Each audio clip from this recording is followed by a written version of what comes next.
Yes, Kenya. Tamu sana, tamu sana, tamu sana, yes.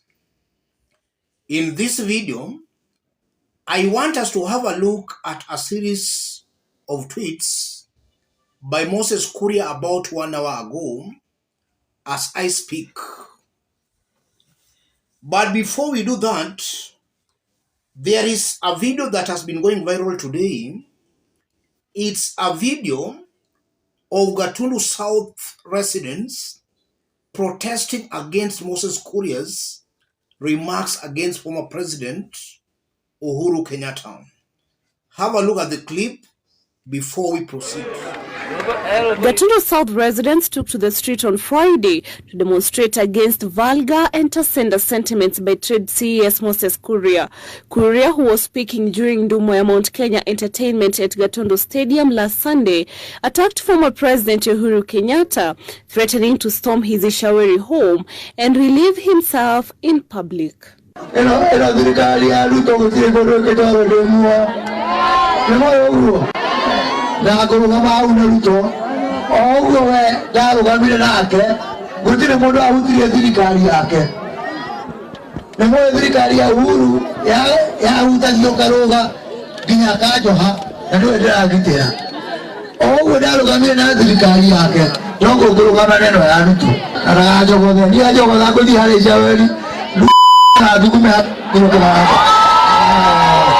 The CS further warned the retired president against sabotaging President William Ruto's government, asking the former head of state to respect Ruto.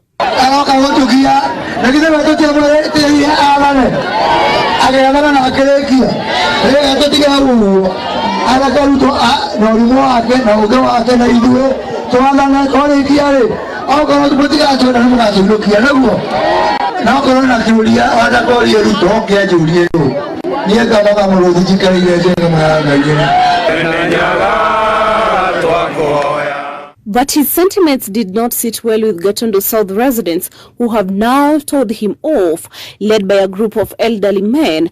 The residents demanded that Kuria apologizes to the Kenyattas while urging President William Ruto to tame his CS. Kuria kama mtoto wetu kumwambia hiyo msemo yake na mwenendo wake haendi mzuri, sababu hiyo sio desturi ya Mkikuyu kufanya namna hiyo.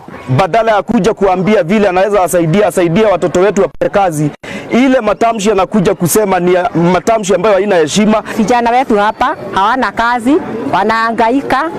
Angeweza angalia kwa upande wa kazi badala ya kutusiana matusi ya haya. Tumekasirika sana. Imanotea sisi haibu kubwa sana kwa sababu natukana uhuru mbele ya watu na mbele ya watoto. This is not the first time CS Moses Kuria has been held accountable for his transgender sentiments, as a few weeks ago, Kuria was on the spot again for directing 4 remarks against Nation Media Group for telling a story he did not like. Margaret Kima. Those are Gatundu South residents protesting against Moses Kuria's loose mouth.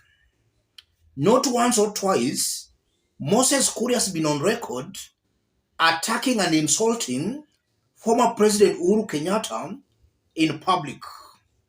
And we still remember the same Moses Kuria, before Uhuru Kenyatta's Northlands farm was raided, he had insinuated to that. So the people on the ground feel they're now tired of those insults and misdemeanor by Moses Kuria. And that should be a warning to Moses Kuria and to a larger extension, William Samoei Ruto. That's going to form the basis of our next analysis. We are going to dissect that in our next video.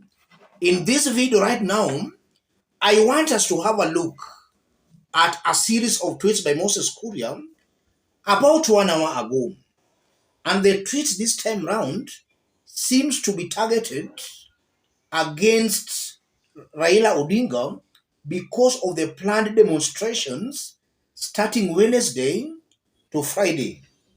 CS Moses Kuria, unasimama mbele ya bus imebeba abiria 53 million itapita na wewe Omera. Atakufa Wednesday 19th, azikwe Saturday 29th. Joey. I believe those remarks by Moses Kuria are targeted at Raila Amolo Odinga. And we can still remember some weeks back, the same Moses Kuria threatened assassination against Raila Odinga. And I'm taking this as another assassination threat. What does this mean, ladies and gentlemen? Let's dig deep. The first meaning, those are not Moses Kuria's words, but it's very clear Moses Kuria might be speaking on behalf of his master, William Samoei Ruto. And I'm saying that because we can still remember just some weeks ago when Kuria insulted NTV, instead of William Ruto calling him to order, William Ruto defended him. So I'm very sure that even these remarks have got the blessings of William Samoei Ruto.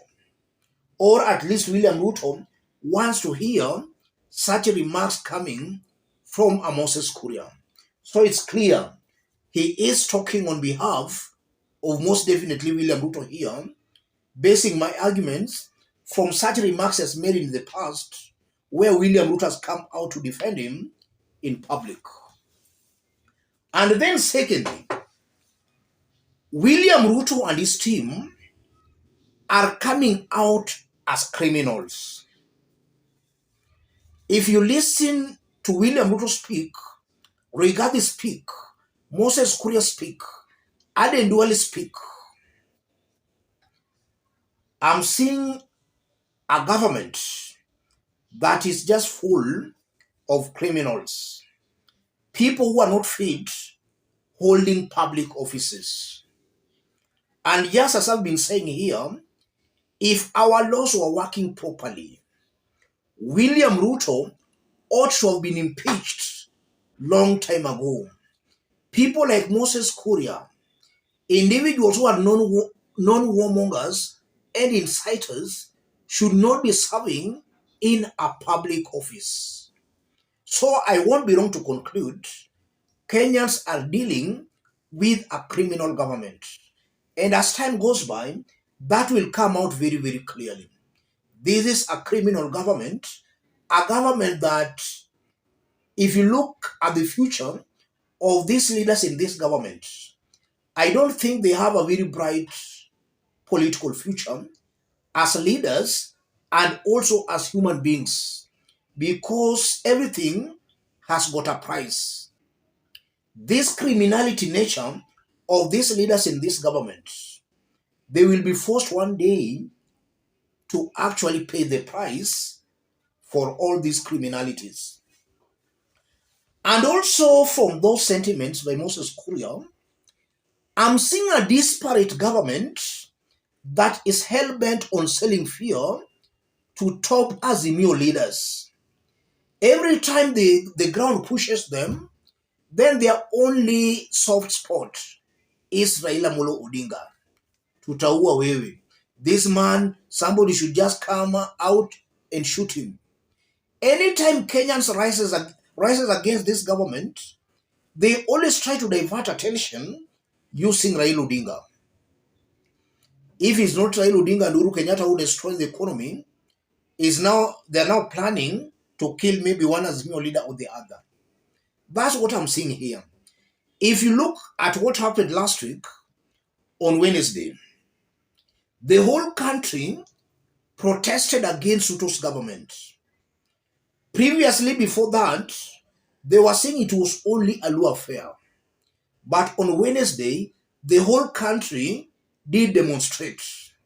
And even in this coming demonstration on Wednesday, it's very clear that it's going to be even bigger than last week's demonstrations.